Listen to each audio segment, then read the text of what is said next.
sector, and more focus is now coming up on as these overall global pressures are there, investments are there. They are calling it as blue hydrogen, then coal bed methane. After extracting the coal, you crack down and you which where many communities and people depend on the water resources, the groundwater resources. And it's not only about the gas; it's about the local resources which are going to be impacted. The water with high pressure they give. So these are the kind of technologies which are now being promoted. And if we see India is saying like their intensity of energy emissions is around 725 kg CO2 per kilowatt hour, which is more than the global average of 500 kg per kilowatt hour. And in its note, it tells that this points to the dominance of inefficient coal power in India.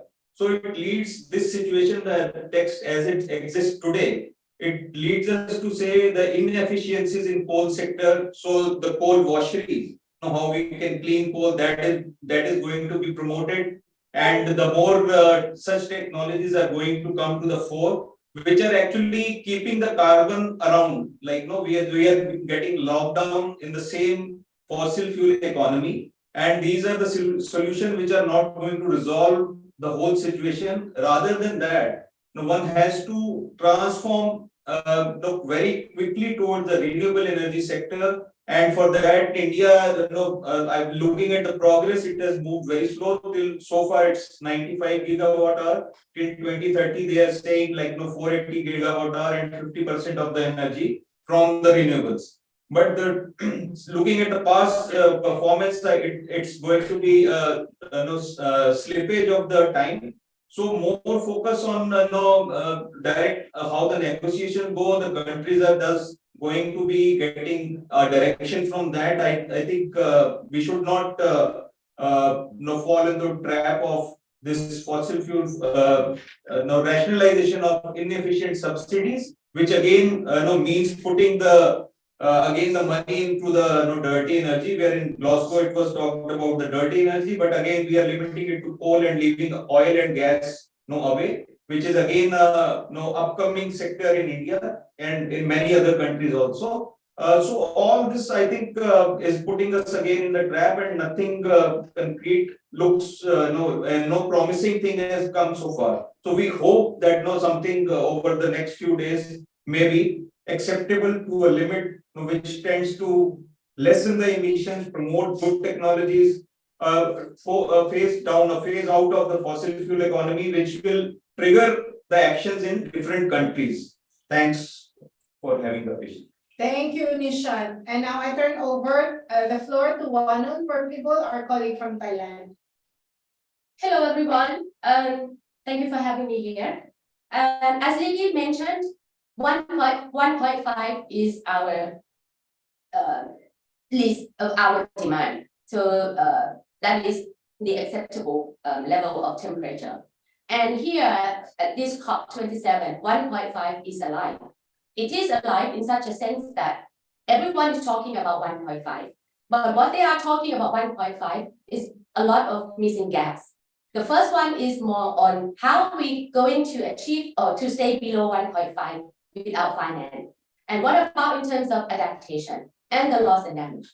And as Nisha was also mentioning, those solutions or those false solutions have also been here discussed quite a lot, and that's not going to lead us to stay below 1.5. Let me give some of the latest text on the finance. They've been discussing about the climate finance under the long-term climate finance and also the definition of climate finance and also adaptation fund. There's been some of the resistance and also opposing parties, especially from developed countries, saying that they should be called as donor countries in order to donate some of the monies under the climate finance.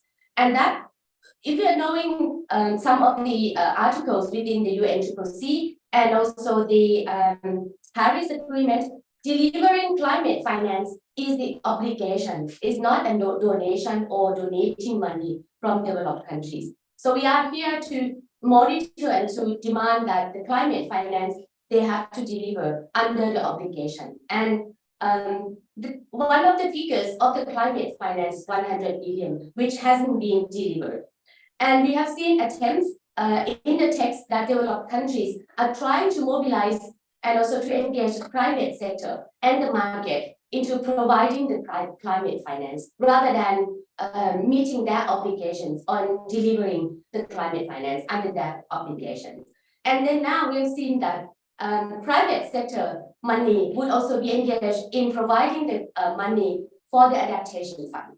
So that is also very, very crucial and very dangerous, because when you are planning for adaptation, you need the money, and that finance must be new, additional, and predictable. It's not going to be loan, it has to be public money, and that would have to be coming from developed countries. But we don't see that moving in a very progressive pace as compared to Glasgow. And when we are talking about the adaptation fund, in Glasgow, they agreed that they will double the adaptation fund. But in here, it has been left behind. They are still talking about who should also be providing the climate finance. And now some of the languages and some of the delays we've seen since last week, developed countries are trying to engage emitting, the key emitters or countries in emerging economies in order to provide the climate finance. So we have seen these tactics and these delays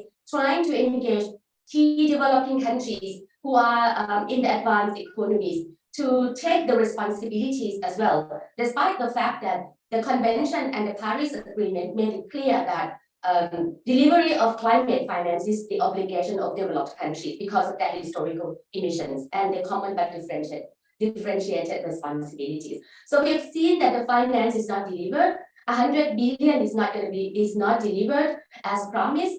And the last one is on the new collective quantified goal on climate finance.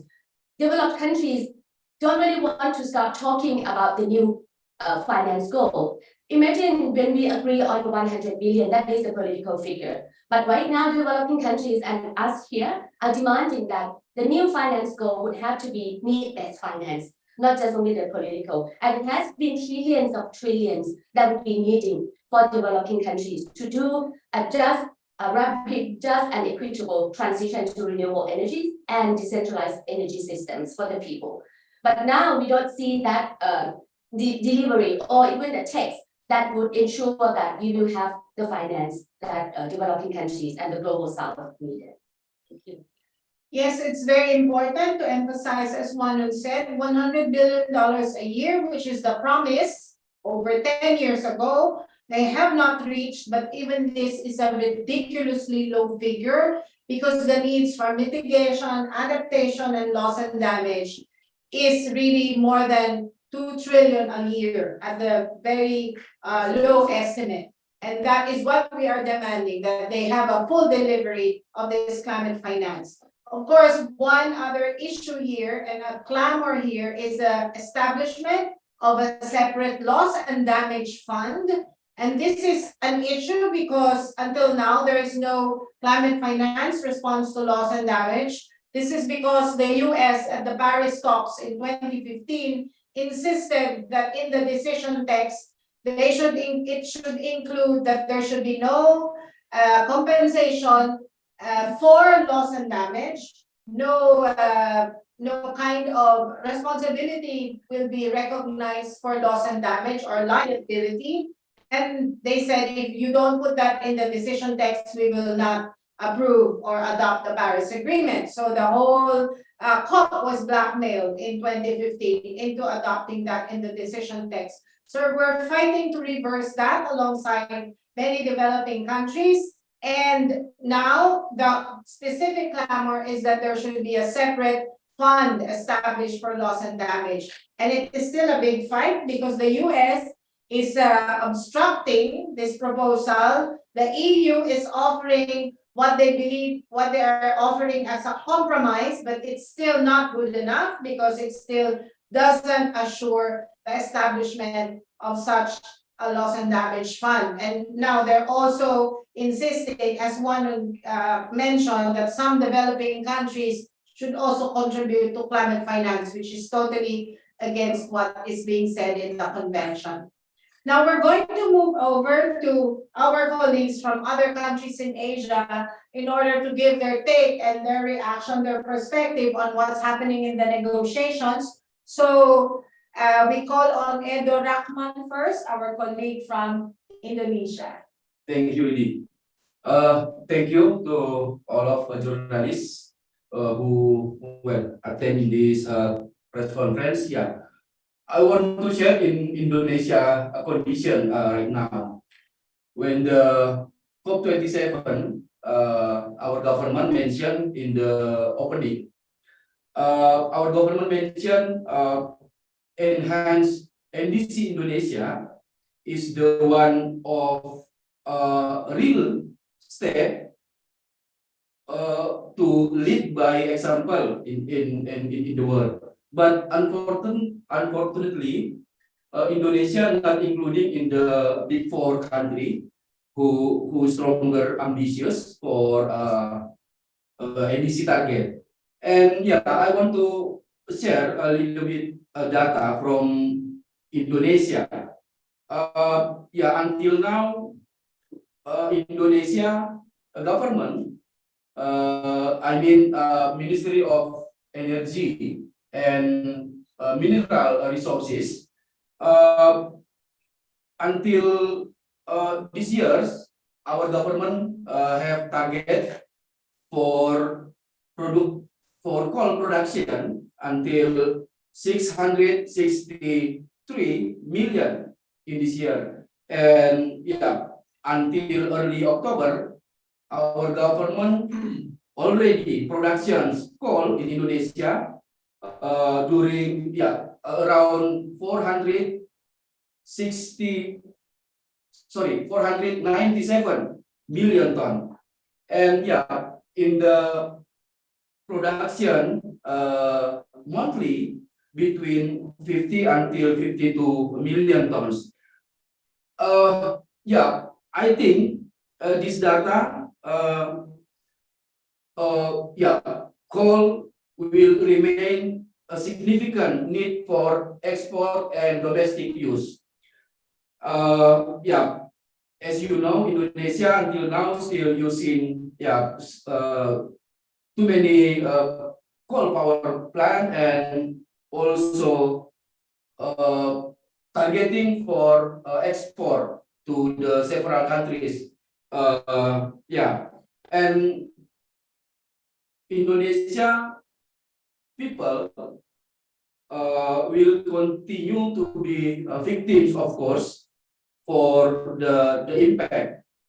This is not enough if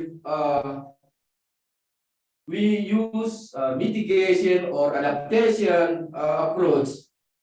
Loss and damage must be included in the climate financing. Then yeah, we don't need so many people more have lost their family because the impact. We don't need more people who lost the food source.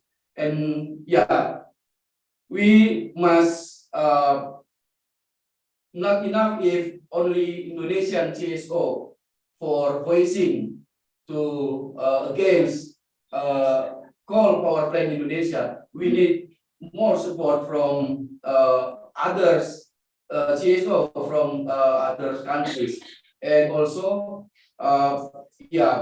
we need to push to our government for stop use the dirty energy, fossil fuel and gas in Indonesia. Thank you. Thank you, Edo. We'd like to call on next our colleague from Nepal, Arati Budin. Thank you, Lily. As we're in the end of the COP27, it is very imperative that the loss and damage funding should be established here in COP27 and not be delayed anymore. Since the tactics to delay the fund here in COP27 would be a big setback for vulnerable countries like Nepal. The implication of this for countries like Nepal will be high in terms of dealing with the economic losses in the aftermath of the climatic extremes. With an increasing economic losses, the non-economic losses will continue to be intense and complicated. Each year, the intensity and extremity of the climatic disasters are increasing in Nepal. And if the negotiations doesn't succeed to deliver the long-term global goal on climate finance, the price that we have to pay will be way higher. In 2021 alone, there was a loss of over 2.5 billion Nepali rupees all over Nepal. The loss of lives, crops, and property from the last year's extreme rainfall and the paddy destruction, flash floods in Melamche and Manang are some of the few examples in the past 2 years from which the communities in Nepal haven't recovered yet. On 19th and 20th October 2021, in the post-monsoon period, in Hanuman Nagar municipality of Saptari, it received unusual excessive rainfall of 308 millimeter for 2 days. So the loss and damage research study in Nepal done by Digovikas Institute shows that 7,250 tons of paddy were destructed, were damaged due to the heavy rainfall induced flood, which resulted in the heavy loss of the ready to harvest rice, and that was not collected and worth of 1.4 million US dollar in Saptari. So this was the first of the extreme events faced by Nepali farmers in the post-monsoon harvest period. There is no mechanisms to pay for the losses of the crops damage and millions of dollar damage from the flooding last year to many regions of Nepal. The region with one of the least rainfall in Nepal faced extreme rainfall event and resulted in flooding and damages of the infrastructure. So there is no point in delaying the establishment of loss and damage fund for next crop. So this should be done now. Thank you. Thank you, Arati. And now we come to the Philippines, our colleagues Aaron, Pedrosa, and Ian Rivera from the Philippine Movement of Climate Justice will take the floor. Ian? Yeah, thank you, Nancy, and good afternoon from Sharm el Sheikh to those in viewing our press conference right now. I'm going to start on this several decades of foot dragging and snail pace developments in the conference of parties negotiation. What have it caused to the lives of the people in the vulnerable and the South? My colleagues here already mentioned the kind of impacts that happen in many countries in the South and also in Indonesia, Nepal, and in Thailand. In the Philippines, year in, year out, the destruction of the extreme weather events caused by this climate crisis has affected almost 2% of the gross domestic product every year. And that is not counting the loss and damage that particularly the permanent loss that many of the communities suffered from the series of the extreme weather events and slow onsets.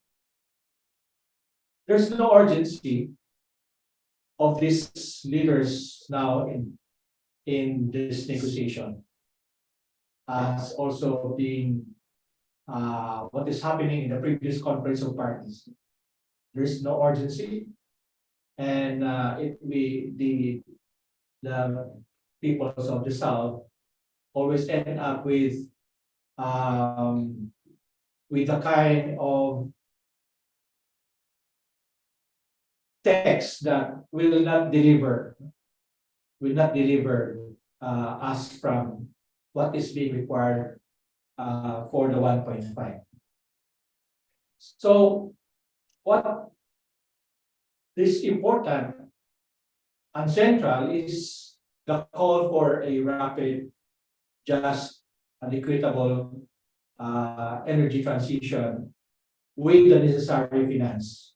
That is really important, and for several negotiations, the rich countries, the representatives of rich countries, always are the obstacles to reach a binding agreement and commitments that will ensure that 1.5 will be delivered, so that not much of the peoples of the South will be suffering if we will target the 1.5 average temperature at the end of the century.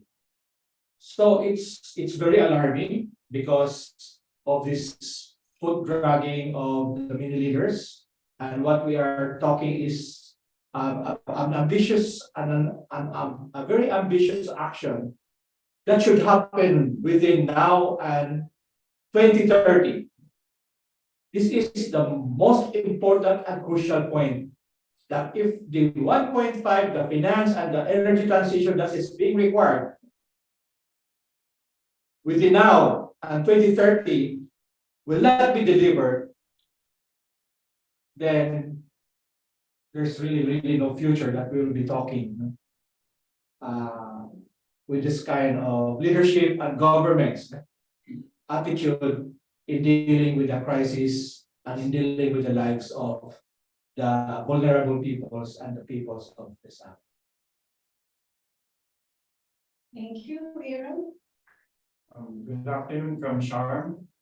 And as mentioned by our colleagues here, there seems to be a continuation of the previous COPs in terms of lack of action and ambition.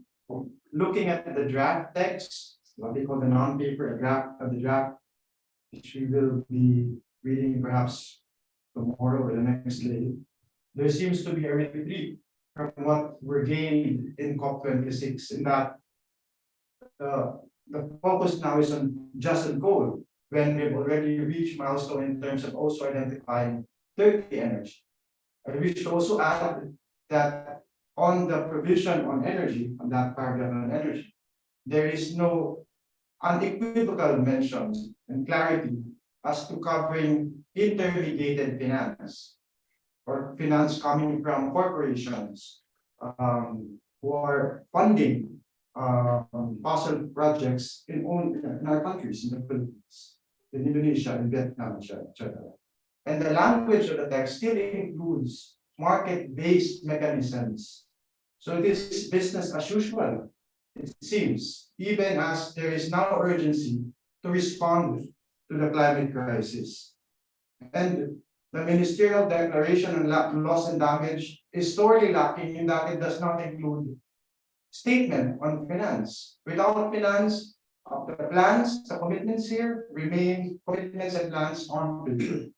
This COP is failing the global South, both in ambition and in text.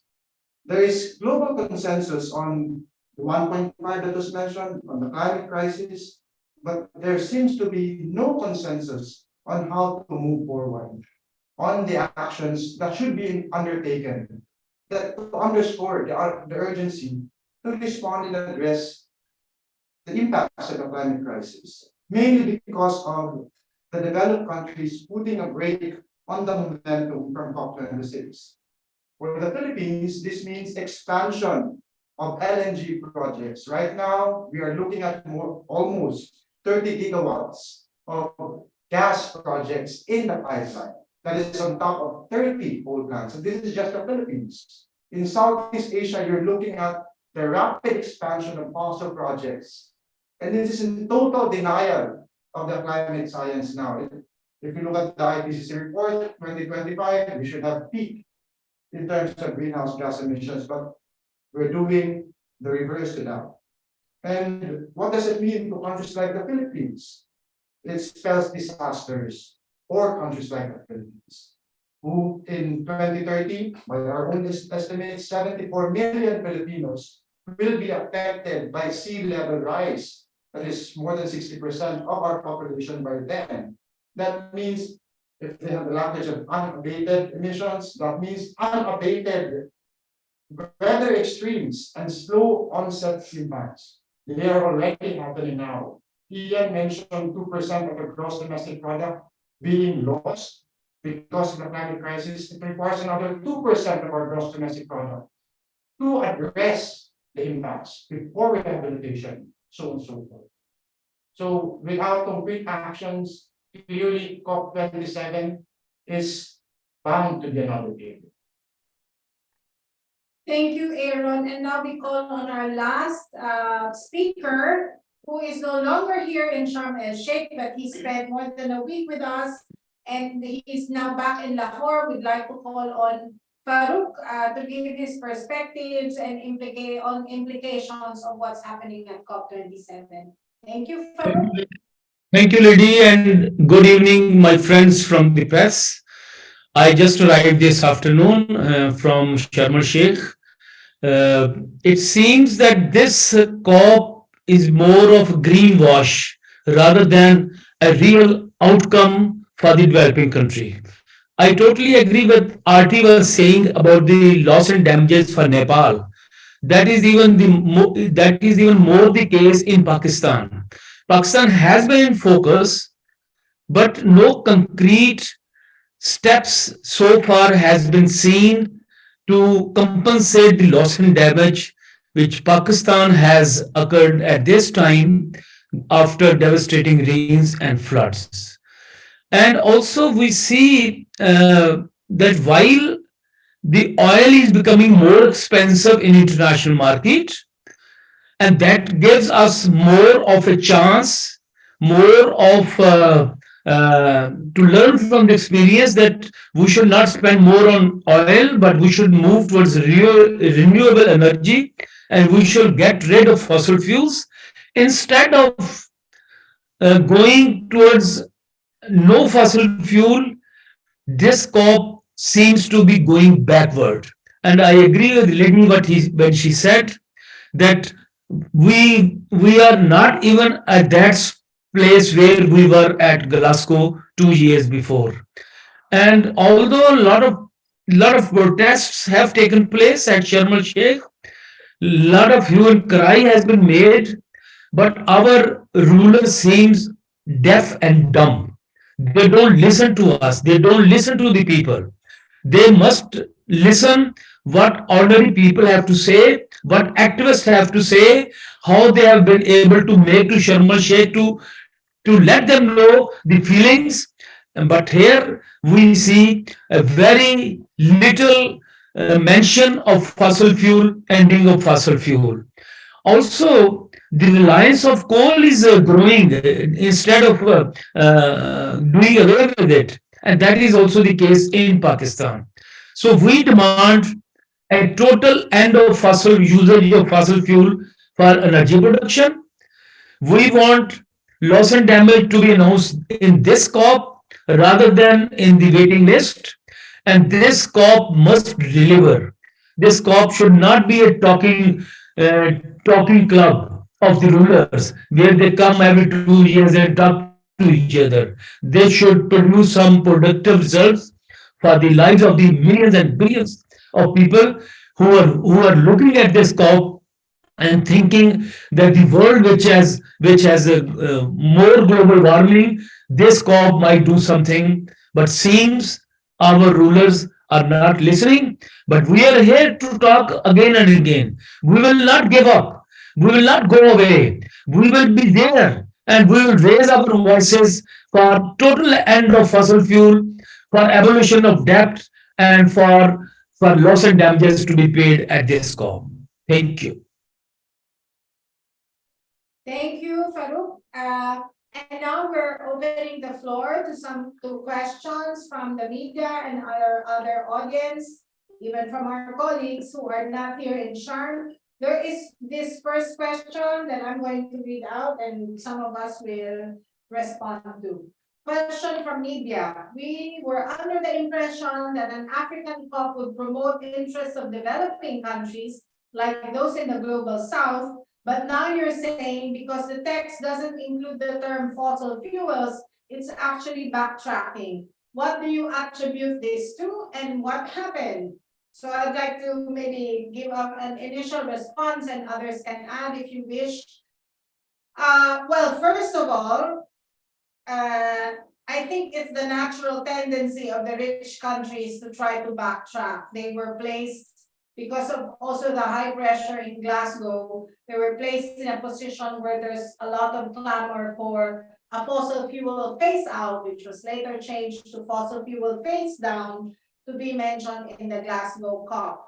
But since then, there's also the Russian invasion of the Ukraine and the implications to the energy markets and the consequent energy crisis. So that especially European governments, the US government, they're feeling the pinch because of what was a rightful boycotting of Russian products, fossil fuel products, because it's the Russian fossil fuel industry that is fueling or financing the invasion of the Ukraine by Russia. Then there is now very high demand for gas specifically and oil, and the consequent increase of the prices of oil and gas in the world market.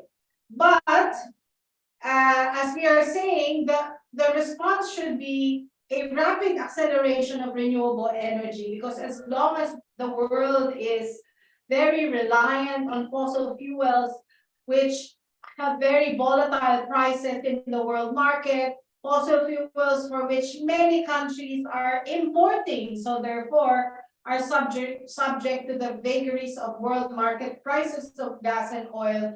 What the US and the EU is doing is leading the charge in delaying the phase out of gas and oil and actually backtracking on their promise to start phasing down. Instead, they're calling for an increased production of gas and oil at this time. So there's clearly a backtracking in terms of practice, and therefore that practice in terms of actually raising the production of fossil fuel is now being reflected in the COP declaration.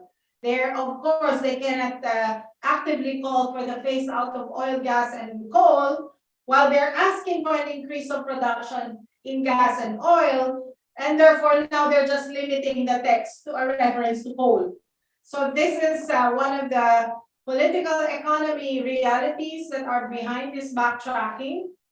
And this is really enraging us, because this is taking the wrong direction to solve a problem instead of just moving forward with accelerating the development of renewable energy. So we are facing a situation now where the invasion of the Ukraine and the energy crisis is now being used as a very convenient excuse and justification to backtrack on their promise of the phase out of the fossil fuel industry. So that's an initial sharing of what's happening globally and the context of this backtracking. But as I said, to begin with, the rich countries are very reluctant to phase out of fossil fuels. So they're finding all sorts of ways in order to have loopholes and exceptions, to have what Aaron earlier referred to in the action, wiggle room, so that they don't have to be as ambitious in the phase out. Can I just add? Yes, go ahead. I think another consideration is that we've seen, as reported by those of us in the CSO, more than 600 lobbyists from the fossil fuel industry who are present at all. And imagine that energy from these lobbyists talking to the ministers, to the heads of delegations, to the negotiators, to ensure that their agenda is written and finds place on the text. So this is alarming as well. The next COPs should not allow lobbyists from the fossil industry. We have no place when what is on the table is precisely because of their doing, because of the fossil industry's doing. I think that has also influenced how the negotiations is going, and underscores the need to ensure that they do not have future participation in future COPs. And may we also further add that that is why there's a lot of talk about abatement and removal technologies, carbon removal technologies that would remove the greenhouse gas emissions that they will continue to emit in the atmosphere. So I think there's another question addressed to Indonesia that maybe Edo can read aloud and address. Thank you, Lee. In my observe during COP20, Read the question first. yeah, the question, what is the plan of action of the Indonesia government to change its course from fossil fuel energy? Yeah, in my observe in during COP27, Indonesia only focusing to the reduce emission from the forest sector. And the question is, what happened in the energy sector? As I mentioned before, yeah, we are still using, we are still production coal in Indonesia, and yeah, our domestic market obligation in Indonesia around 149 million tons in Indonesia. And yeah, we also heard regarding ETM, energy transition mechanism, and yeah, also just energy transition partnership. But in the fact, in Indonesia, our government still push for solution like co-firing, but co-firing with coal and also gas, and yeah, they also using they need to develop electric car in Indonesia, but the sources for the vehicle battery from the nickel, and yeah, but yeah, until now we don't know what the real Indonesia government to going to the transition energy in Indonesia. Thank you. Thank you. So we'd like to invite the press or our colleagues if there are other questions that you would like us to respond to. Or if you're not ready with the questions now, please do write to them, right at the chat, which we can address later. We're still going to be back at the COP venue for another several more hours. There is an action that we will be joining. Please also know that we have been actually conducting actions every day, aside from press conferences and side events, and our pressure lobbying at the negotiators for these various concerns. So if there are any questions, or you can direct them to our media liaison, and so we can respond to the questions later. Anything on the chat? Thank you. So, we'd like to thank you for joining us. I know it's a little late in Asia for a press conference or a press briefing. We hope this information and perspectives we shared will be useful, and we hope that it will help in the coverage of the COP and looking at the Asian perspectives on the issues that are rising from COP27. Thank you very much again to my colleagues in the panel, and also to Farouk, who's already in Lahore, and we'll share more about what's happening as we continue to monitor what's going on until the end, actually, of the COP. Good afternoon, and thank you. Good evening in Asia, and thank you. Thank you. Thank you. Record.